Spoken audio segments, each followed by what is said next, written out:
This is Cheryl, and welcome to our podcast, As Far As I'm Concerned. We're a relatively chill podcast that gives often overlooked students and teachers a platform on which to express their opinions on social issues through a casual format they're comfortable with.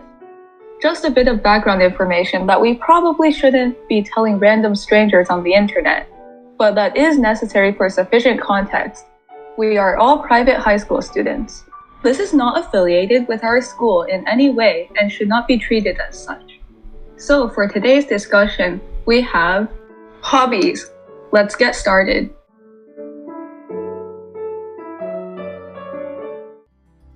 So I'm sure all of you guys have many hobbies that you enjoy. So what are they and what made you start them? Well, my main hobby, it's not really a hobby, it's more just like my thing. The thing that I do is like business, learning about it, starting mini ventures and things like that.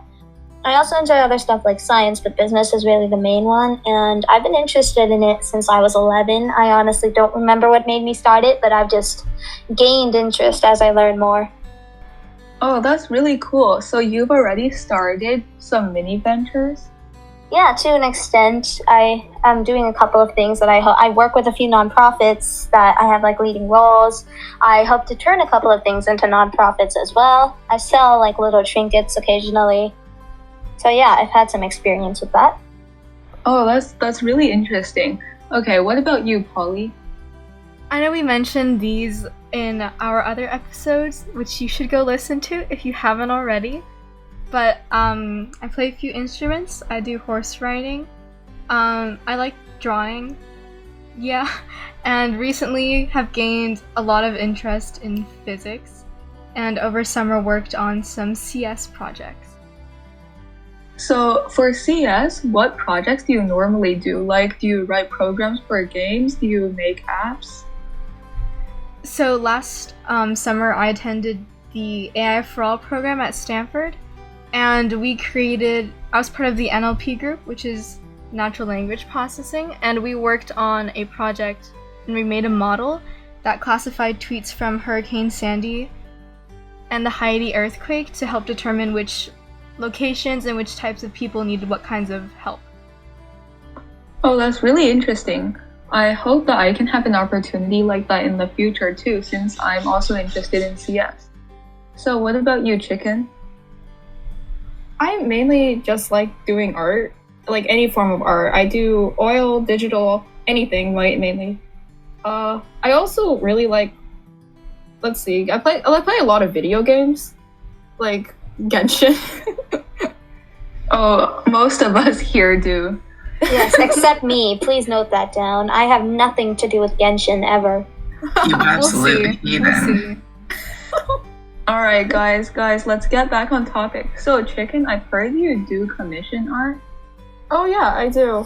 I don't do it much now because school is taking up most of my time, but I do some for like here and there and for like extra money so I can like buy stuff for myself. Oh, that's really cool. And Edmund? You all are doing stuff that sounds so productive, and meanwhile, I'm just sitting here listening to this. My hobbies would include reading manga and light novels, and of course playing Genshin because that's the OG game. But like, oh my god, you people are doing stuff with your lives. I'm jealous. I sense an argument between you and Mila about Genshin, but before that can happen, so if you guys have many hobbies or any particular time-consuming ones, is time management a challenge for you? Oh, for sure. I do like 10 things. Like I've done music, I do sports, I do business, I do science, I obviously have school. I try to have somewhat of a social life. I've done like singing. I work with nonprofits. I do a lot of stuff. And time management is a pain. I occasionally forget about meetings, but I generally use like calendars and reminders and things like that. And I try not to forget stuff. It usually works. So sometimes it's a challenge, especially in the morning when I'm getting ready for school is the biggest time when like time management is a challenge. That's not really related to hobbies. So honestly, no, I'd say it's not too much of a challenge for me. I can't imagine you get enough sleep though. I don't sleep. I just don't do it. Well, no, I do, but I sleep anyway. I'm gonna stay on topic. Let's not talk about sleep schedules. Yeah, I think personally you shouldn't ask me for time management because I'm really, really, really bad at it. I'm sure many of us can relate. Like, I don't think I've overcome it yet. I'm still working on it. I don't know if I'll ever overcome it. We'll see. Can't relate. I'm the goat of time management. Not to brag, of course. Self-advertisement. Yes. All right. Buy me, only $19.99 plus tax plus shipping and handling. Okay. So, to get back on topic, what about chicken? I too is really bad at time management. I mean, for art, I can manage. Like, I make just separate time slots where I can draw. I draw pretty quickly, so I can get a project done if I'm committed to it, like maybe in 3 hours. Like, I did a artwork last night at like 10 and then finished at 12. Hey, it looks good though. Yeah, I've heard a lot of people who do commissions or just draw a lot in general have to draw very quickly because then they can get more stuff done. Yeah, and I feel like it's better for me because then I can get more stuff and like I can be more satisfied with my drawing as I progress further into my enjoyment, I assume. And admin? Time management is non-existent. It's a hoax. It's merely a figment of my imagination. It doesn't exist. Same. True. Because sometimes I feel like I come home and there's my phone with 60, 70 tabs open. It's just too enticing for me not to read. And of course there's school and homework. But that stuff is irrelevant and I do not care about that stuff, honestly. Welcome to typical teenager land. Oh, dear podcast listeners, you have no idea what you're in for. I mean, this is like our 3rd episode, so hopefully you already know. Oh, it's the 4th. I'm sorry. It's our 4th episode, so you should probably already have an idea of what we're like. But, you know. Yeah. So, because of time management, do you guys ever find your hobbies really stressful? Like, for example, chicken, you do commissions, and you would have to manage that. And like Mila, you have a lot of things going on. So, Well, when I'm asked questions about stress and hobbies, I like to tell one particular story. A story where I thought it would be a good idea to do 3 competitions in the same week. But that didn't end well. I slept for like a day, a full-on day after that, and I was super stressed. Oh, it was also the week that school started. Did I mention that? So that was another thing that I had to deal with. It was not fun. And yes, I was very stressed that week. But most of the time, hobbies are supposed to be fun, right? So yeah, they don't give me too much stress most of the time. Unless I'm doing something that is like really important for me to do well at, like maybe a DECA competition or something. yeah, and that's why it can be really problematic to do a lot of things at once. Like, even though I don't do that many things, sometimes I still feel overwhelmed. So what about the rest of you? I think personally, like, I have a really fun time like going horse riding or playing my instruments for like 2 hours straight. But the issue is that after that time is over, it's so stressful because I realize that I haven't done anything yet. And I've just been kind of working on like other stuff other than school. So it's really stressful, and it ties back to the time management. If I had better time management, it would probably be less stressful because I would be better, like in general. But currently it is stressful and I'm bad at time management. Welcome to the world of procrastination, man. That's all of us here, am I right? Yes, Definitely. you're right. If someone tells you they don't procrastinate, they're lying. Everyone's lying when they say that. Yeah. For me, art. They're deluding themselves. Oh my god, art commissions. Can I start about ranting about that? Oh my god. I have seen like good people when like, oh yeah, I'll give you time, don't worry. Because I did a commission a couple of days ago and I told him like, oh, my school just started. I might be a bit late. And he was like, oh, it's completely fine. I was like, I like people like that, okay? And then there's other people who are just begging. and it just gets annoying. But because I still like art, I don't really like dedicating my time to like people like those, so I usually cancel them before like they become more annoying than that. It's also like a side. Oh, no, you can go first, so don't worry. Oh no, this is like a side question for you. But like, how do you deal with people who try to ask for free art? Oh my god, free art? I send them my commission sheet and then say, do you see anywhere that says $0? I can give you a free background if you want, you know, just with plain color. Would you like that? I put on full sass when people ask for free art. It's so annoying. Yeah, because you definitely do need to like establish yourself as not really forgiving when it comes to people talking about free art. Otherwise, there'll always be people like that, or there'll be more people. I have to stand my ground. So, because you guys might have lots of hobbies or they're very stressful, have you ever thought about quitting your hobby or any particular one? I think I never really thought seriously about quitting my hobby because a lot of stuff in my life revolves around the things I like to do, like volunteering, business, science, sometimes like sports, and like maybe like some kind of artistic pursuit that I do. Rarely that stuff. I have thought about quitting like stuff like sports occasionally, like when they don't really seem to be going anywhere for me, but when I stick with something, I tend to see results. So my main hobbies, I've never really thought about quitting. I know what I like. And yeah, there might be trials, but I consistently like them. I think I've actually like thought about quitting all of my hobbies at some point, but then realized I didn't want to. I've actually quit a hobby before. I used to do swimming since I was like 3 years old, and I like hated it so much. It's the worst part of everything, like just my life in general. And then a few years ago, I decided to quit because I decided it would be better because I enjoyed horse riding so much more, and doing both swimming and horse riding just made it so much less enjoyable because I'd always be tired for horse riding and I didn't want to do that, so I quit swimming altogether and just kind of focus on like the hobbies that I'm really passionate about.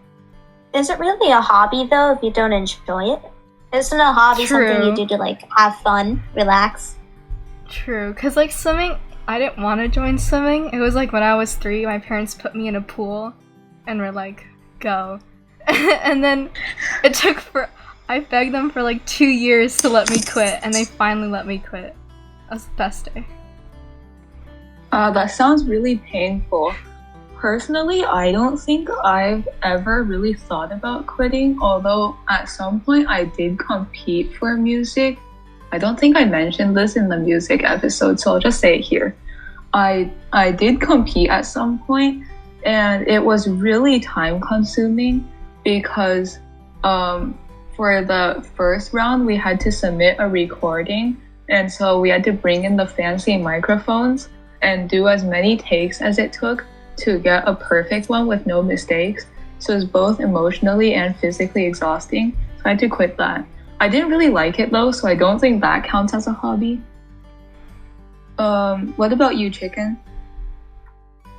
For me, I mean, not many people actually know this, but before the whole COVID quarantine started, I was about to quit art because everything was closing down. So my art school I usually go to also closed, like temporarily because of COVID. So then I was at home and I didn't know like what to do because I didn't have many art supplies at home. Like I didn't have paint. I ran out of paint. Colored pencils are fun, but like it hurts my hand a lot to like color things in. So I never really did it as much. More of just like a sketch, but I never really committed to a project. But then like one day I figured out like, oh wow, there's something called digital art. So that's where my hobby of art started to appear again. I'm like really grateful because of quarantine. If I didn't know what if this quarantine didn't happen, I wouldn't have done digital art. So I'm pretty grateful like that I started because it's one of my favorite hobbies now. Yeah, and I guess it's kind of annoying when people say this, but really quarantine isn't entirely bad in that there were a few good things that you can get out of it. And yeah, like a lack of commute. yeah, and more sleep, of course. And more time to procrastinate. And for those of us who play Genshin, more time to play Genshin. Yeah. And for those of us who don't play Genshin, more time to not play Genshin. We have to dedicate our lives to the grind. The grind. The grind. Okay, but I played Merge Dragons once, and the grind was worse than anything you've ever seen. Oh It was still my fun, God. though. You haven't played Genshin. I have Oh not. man, yes. That's my time point. for You a haven't fandom played war. Genshin. Big time. Oh my god. During AP week, I had to delete Genshin from my computer because it took up so much storage. Just so to download the AP College Board app. Okay, guys, let's focus. No, let's discuss Genshin. Let us discuss Genshin. It's a I'm hobby. sure the podcast listeners want to hear us discussing Genshin for another hour or so. I mean, Genshin is Edmund's hobby, but we do need to be on topic to some extent. Yes, and also if I hear any more Genshin, I will explode and take you with me. Okay, moving on. So, how old were you guys when you started your hobby? I think Mila briefly mentioned this already, but for the rest of you, I can elaborate. go ahead. I was like something like 10, 11. I had started like a business thing selling mini notebooks. I'd done like lemonade stands and I thought it was fun. And then I started learning about it and I thought it was even more fun. So now it's my thing. I think I've always done art since like I could hold a pencil pretty much, so it just kind of came naturally. And I think horse riding I started when I was around 5 years old. And horse riding was kind of something I begged my parents to let me do. And I'm pretty sure they agreed to let me start it because they felt bad because we had to move states for my dad's job. And they probably felt bad I had to leave all my friends, so they agreed to let me take horse riding lessons. And I'm still taking them to this day. So I mean, it worked out pretty well, I would say. And in terms of like physics, I think it mostly started last year when I was taking physics at our school. Yeah. Oh, that's really great that the horse riding thing managed to work out. And I can't believe you've learned it for so long. Like, I can't imagine a 5-year-old learning horse riding. When I was not 5, good I at would have 5. fallen off the horse every time. Oh, same. Yeah, no balance, no hand-eye coordination, nothing. I was literally hopeless. I could barely walk. So, Chicken, I do remember you mentioned learning digital art over quarantine, but before that, what about normal art? Traditional art? Probably same as Polly. I started when I was like really young, and I think I probably got really committed to it probably around 3rd or 5th grade. Ever since like we had this really big art competition, and I turned in one of my best masterpieces I ever made. Did you win? I did win 1st place. Oh, I still nice. get compliments saying, wow, it looks like a photography, like a photo. So I'm still very proud of it. But I think, yeah, that's probably when I started. So, and here we are, barely able to draw stick figures. What about you, Edmund? Well, I could say that my dad got me into the whole anime manga thing because when I was 1st grade, or when is that, 6 or 7? Around that time, my dad, well, I think we still do have them, but we have laser discs and VHS tapes for Hamtaro and Tenchi. And when I was little, our entire family would go and watch it outside in the living room. And that eventually carried with me throughout my entire life. And eventually, that branched out to light novels and manga with occasional anime mixed in. I guess I have to thank my dad for making me waste time every single day. well, I mean, it's a hobby and you enjoy it, so it's not really like wasted time per se. It's not that it's wasted time, it's that it's taking time away from actual productive things. You know, that labor-leisure trade-off. Yeah, that's true. So I guess this is a pretty common question you get, but what's your favorite manga? I've read too many to have a favorite, because there are many that are so good. But one of them I really liked is A Silent Voice. I think that's a pretty well-known movie and manga because it's so touching. Have you one of heard my of this? favorites as well. I really like so that one a good. lot. I cry every time when I watch it. I wish I could elaborate more without spoilers, but no, that's. I guess we found something else that I don't do that a lot of you do: anime and manga in general. There's a lot Like of the things other that, day. There's a lot of things that you don't do that a lot of us do. But The other day, I asked whether manga were books or not. Just think of manga as Japanese comics. That's the Yeah. simplest. No, yeah, I asked, are they on paper or are they the shows? Because I am that they can be ignorant. on paper and some are online. I don't know if we should reserve this for our next episode about anime and shows specifically. Probably. Yeah, let's talk about maybe, it. It's yeah. fine. Okay, so I guess this is relevant to a lot of you, but in general, certain hobbies are more prioritized by society while others are overlooked. And what's your viewpoint on this? Well, I guess I'm really into business and Polly is into physics, but I guess when most people think of hobbies, they think of like Chicken's art or Edmund's Genshin playing and like manga reading, and they don't really think of actually productive things. But I guess some people like those, and that's great because you can like them and you can also be productive. Like I like a lot of unproductive things, like reading fantasy novels. So I guess my thing is not a thing that many people would call a hobby, because sometimes they're made to do it for work or for some other reason and it's not fun for them.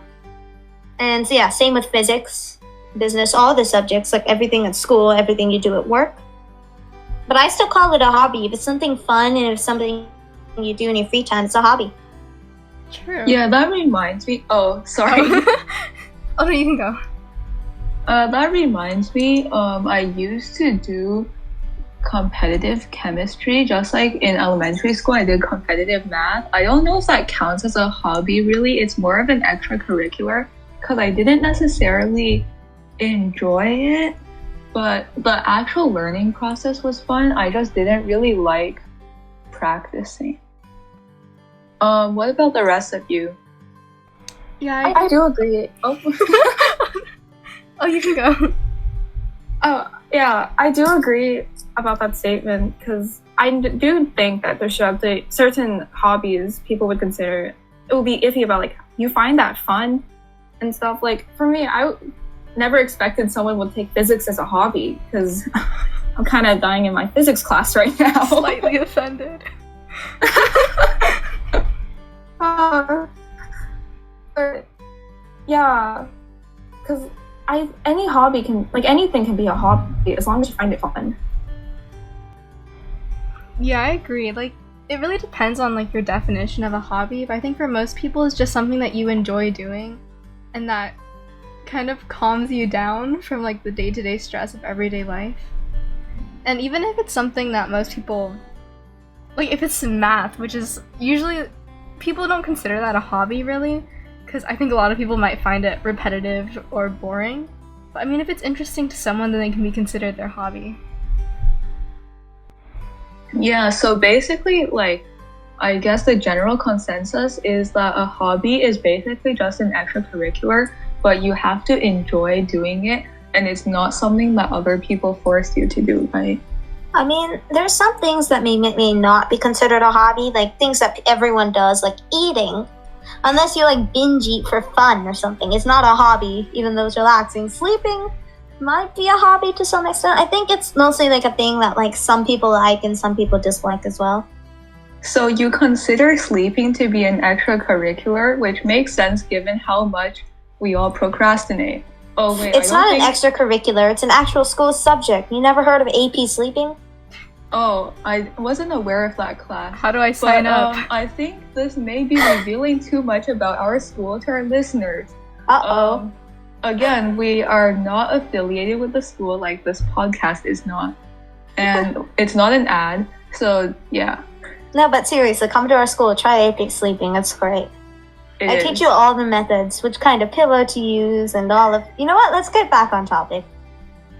So, have you ever been stereotyped based on your hobby? Well, I think most people know the business person stereotype, and it's not happened to me. Like, sometimes, occasionally, it might happen, and it's funny, and I occasionally encourage it, but most of the time, nah. People, like, see who I am, and I think this applies to everyone else who has hobbies that are easily stereotyped. People see who we are as people, like, and if they don't, and if they stereotype you just based on knowing one random fact about you, you probably don't want to stay friends with them, because they're like overlooking the rest of you just to look at this one little thing that doesn't even define you as a person. You might be completely different from that. Yeah, I agree.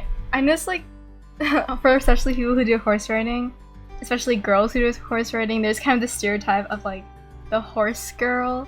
Like, I saw this meme the other day that was pretty relatable, honestly. It's like, because horse riding isn't something that's super common, especially in, like, all the schools I've been in. I haven't really found anyone else who has done horse riding. Like, all my horse riding friends are from my horse riding experience and not from outside of that. And so it's like this thing where in my old school, like, if the word horse ever came up, everyone would just look at me, and you're kind of like grouped as that horse girl, and that's like kind of your thing, just like obsessed with horses kind of idea. So I'd say that's a stereotype, I'd say. Although I do love horses, so yeah. Yeah, I agree. Like, the positive stereotypes are also kind of bad. Like, I've been called, like, the art kid in the class multiple times. Like, any art project that comes up, like, most people would, like, turn to me or, like, one of my other friends who do art in the class. It's not bad. I mean, I don't mind it. But, like, there's probably some artist who finds it annoying. Because I don't mind. Like, oh, I'm the person who does art. I don't mind being called that. But there's always going to be someone who's offended by it. And I think these stereotypes are pretty harsh sometimes as well. Like, being called the quote-unquote horse girl in the class. Yeah. It's just being called with a label is kind of hard to live with. Especially with relatively uncommon hobbies. Like, say if you do competitive math but you actually enjoy it, then you might be called, like, a nerd or, like, a teacher's pet just for that. Okay, so Yeah, I do think that, like, that term nerd. Yeah. I think that, like, people who are stereotyped because they like competitive math and other things that are, like, common like that, the term nerd is kind of being reclaimed almost. Like, it's, like, a good thing now, and it's not a stereotype anymore. It's something that people identify as like, who they are, as, like, a part of who they are, this is good, and it's a good thing to be happening, but it still is harmful to some people who still don't believe that and still stick with, like, the old connotations. I just want to put this in. As someone who is interested in Japanese culture, whenever someone hears you're interested in a culture, especially from Asia, they think automatically, oh, you're a weeb, you're an otaku. No, I'm not a weeb. I do not wish I were Japanese. It's just that there's a spectrum, and people like to assume that just because I read manga, because I read light novels, web novels relatively often, they assume that I'm obsessed, which is kind of true, but not necessarily the case. And it's sometimes annoying to hear people who have never done something like become interested in Japanese culture or whatever, automatically think that I am obsessed with something that I'm not really obsessed with. It's different if you're talking to someone who is also into that thing. But it's just so annoying when some outsider automatically stereotypes you just because you like something. So speaking of outsiders, I would also like to bring up gatekeeping in hobbies. Like, Edmund, you play Genshin, right? So, have you ever experienced the thing where a lot of gamers say that you're not a true gamer if you, for example, don't use a computer, or you don't use a PS5, or you play a certain game? I've definitely heard, I haven't experienced that sort of gatekeeping, but typically when you think gamer, you think someone who plays on a PC or someone who plays on a any other gaming console, you don't think of someone who plays mobile games or anything. And I think gamer doesn't have to have such a narrow definition. Yeah, and I feel like even within the gaming community, mobile games are sort of devalued or not really seen as valid because they're supposedly easier, when in reality, that's definitely not the case.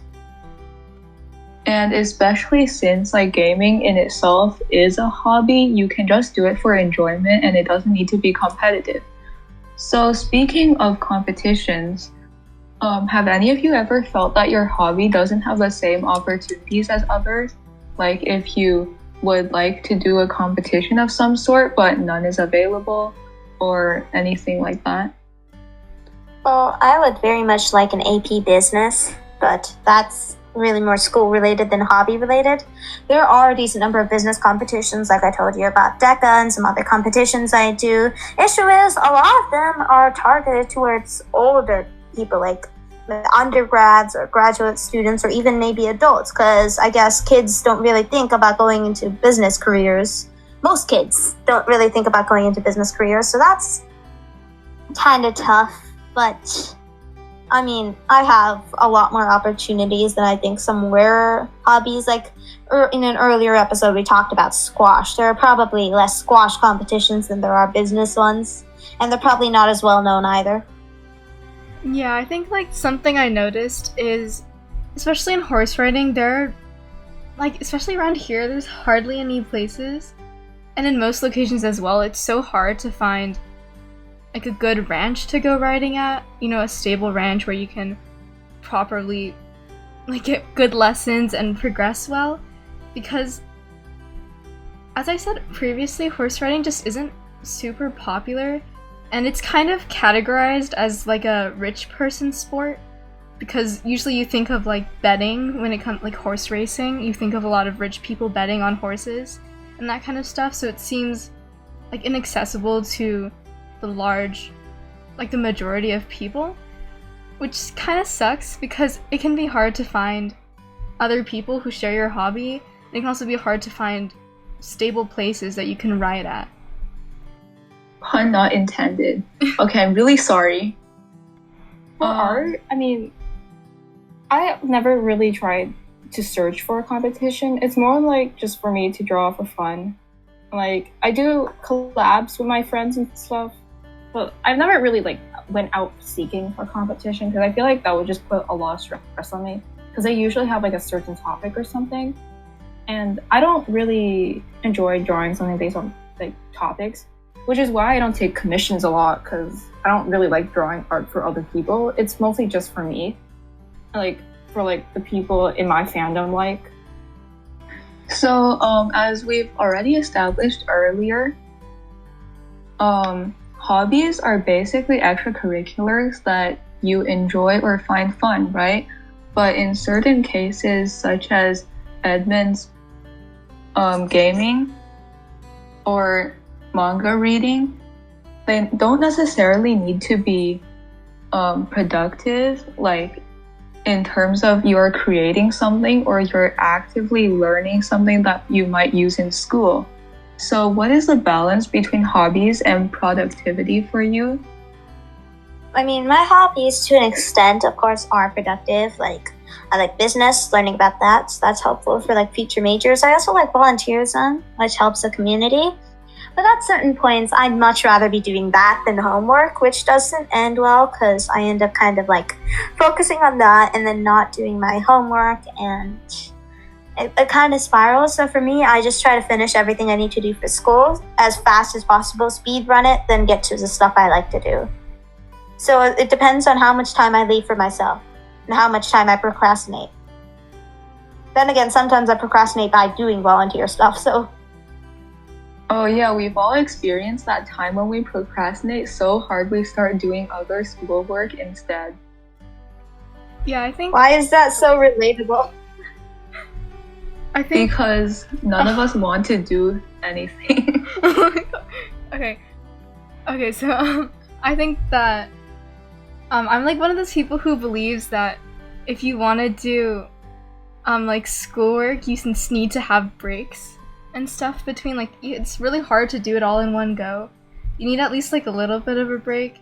And in my opinion, I think like the hobbies are that kind of break, but it can be really hard if you don't have good time management, like we were discussing earlier. But it is a good way to relax, and considering that we define hobby as something that you like to do, it should be something that's relaxing for you. And if it can essentially help you from getting burned out, then it's worth it. Yeah, definitely. Chicken, do you want to share? Sorry, what was the question again? The question was, what is the balance between hobbies and productivity for you? Oh, right. Because I'm really bad at time management as well, as we mentioned earlier. But, I always find a way to make time, probably like weekends or like after I finish school. Because like I also need a break because I stress out a lot. So art is like my only escape from like school. Because I really despise doing schoolwork. Don't we all? Okay, this is not something we should be telling our listeners again, so sorry. School is great. So, since all of you have been doing your hobbies for a very long time, do you guys have any interesting stories to share? Edmund, why don't you take this one? I would if the stories behind all of them weren't appropriate for a younger audience. Okay, then why don't you take this one, Chicken? God, let's think. Because I have a lot of stories about like really bad commissions that happened. Like there was a time where a dude wouldn't stop spamming me. I still have the DMs from him because I never really deleted them, just moved them to another thing and just muted it. Because it's just so funny to look back. And then it was just like the person like, oh, here, this is my Discord tab. Please message me. Can you do art? Is your art free? And it was just so funny for me because like, I think the person knew they were being annoying. It was just that I would never responded. And I probably had like the thing that says, I read it. I just find messages like that so funny, but like it gets annoying over some kind of reasons why it's muted. But yeah. It's also kind of funny when like younger kids try to ask for art and they're usually asking it for free. And then like it just gets uncomfortable because like they aren't supposed to be on social media, number one. So I just mute them and block. But like when they just like ask for broken English, like, hey, can make art me? But yeah. I don't know any other stories I can think of. It's just random moments like that happen. Yeah, it's for just me, so random. Honestly, I can't really think of much. Your art career is a lot more exciting than my business and volunteerism and occasional science career. I mostly just learn stuff, do competitions. Well, I did a lemonade stall once, and I actually made a lot of money out of that, so that was fun. But the thing is, in the park where we were doing it, I'm not going to reveal the location, but in the park where I set up a lemonade stand, there were 2 other lemonade stands. So I was selling lemonade and bracelets, right? It was a strange combination, but I also made bracelets back then, so I was selling lemonade and bracelets. One other stall was selling lemonade and brownies, and the third stall was selling lemonade and ice cream. So they bought bracelets from me, and I bought brownies and ice cream from them. And we didn't all buy lemonade from each other. That didn't happen. But then again, we also had like raspberry lemonade, so we ended up getting a lot of sales. So that was fun. But was your lemonade better than theirs? I don't know. I didn't drink it. I wasn't willing to risk it. Like if they tried to sabotage you? Or no, maybe I would have unintentionally sabotaged myself. I have no idea what I put in that lemonade. There was a lot of sugar in there, I know that for sure. But Maybe sugar in any people will like it. Probably. So I actually have a story to share. So I've been playing violin for a long time, and I've been in lots of orchestras. And in one particular orchestra, we had a very interesting conductor. It was a string-only orchestra. So first violin, second violin, violas, and cellos. And I think we were learning a new song that day, so he had only the viola section play. And no offense to anyone who plays viola, but when he heard the violas play, he literally hid under his music stand. And to everyone else who has had that conductor, they've all told me that this was not a unique experience. So yeah. Wow. That is. So if you could share one thing about your hobby with others, what would it be? Well, for me, it's that it actually is a hobby. I actually enjoy it. I'm not doing it because I like making money, although that's a thing in the future to deal with. And I'm not doing volunteerism to virtue signal or to get into college either, because I genuinely enjoy it. And most of this started like last summer and over the pandemic, because I do know that I would be going insane if I didn't have anything else to do. And I saw a nonprofit organization that my family has close ties with. I saw they had an interning opportunity, so I did that, and I liked it, so I kept doing it. And I also like with business, I just joined a bunch of clubs, just learn stuff. I like it. It's a hobby. It's very interesting. You should check it out. Don't be put off by stereotypes, which are kind of common. It's not boring. It's actually genuinely fun. You get to like do a lot of problem solving. So yeah, do it. Try it. That's it. So you wanted to share an advertisement. All right, what about everyone else? Yes, I love advertising, don't I? I think, like the biggest thing I'd want to share for my hobbies, it's just horses, like in general. Grooming a horse is like the most therapeutic thing that you could ever do. It's so calming, and it's like, I don't know, there's something about it, just kind of like hugging a horse or like petting a horse on the face, or like on their neck or something, or just grooming them, brushing their mane. It's the most therapeutic thing that I've ever done, and everyone should try it at least sometime in their life. For me, I'll probably try to share the enjoyment I get from art, because I feel like art is supposed to be fun. It's supposed to be something that you create, and you should probably get like some sort of enjoyment out of creating something fun. But that's probably what I would share, is just how to have fun in art, and like that you can create anything you want. And then you can also see the improvement, which is also really fun to see. If I had to say something to someone about my hobby, I'd say, don't read a silent voice or to your eternity unless you're ready to cry. That's it. Oh yeah, I feel like I've read a lot of things that like make me cry, and like I don't know, in a way I'm like, well, I brought this upon myself, but now I am unnecessarily sad. So I'm afraid that's all the time we have for today. Thank you so much, all our guest interviewees and all our interviewees in general.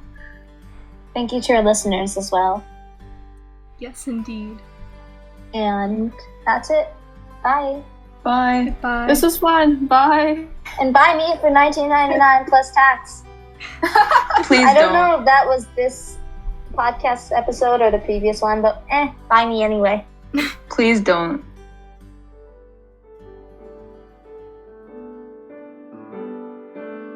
We'd like to thank our guest speakers, Chicken and Edmund, as well as Polly for editing and recording, Cheryl for performing the music that you are hearing right now, and Mila for scriptwriting and general moral support. We would also like to thank our English teacher for inspiring us to create this podcast. Last but not least, we'd like to thank our dedicated listeners for supporting us. See you in the next episode.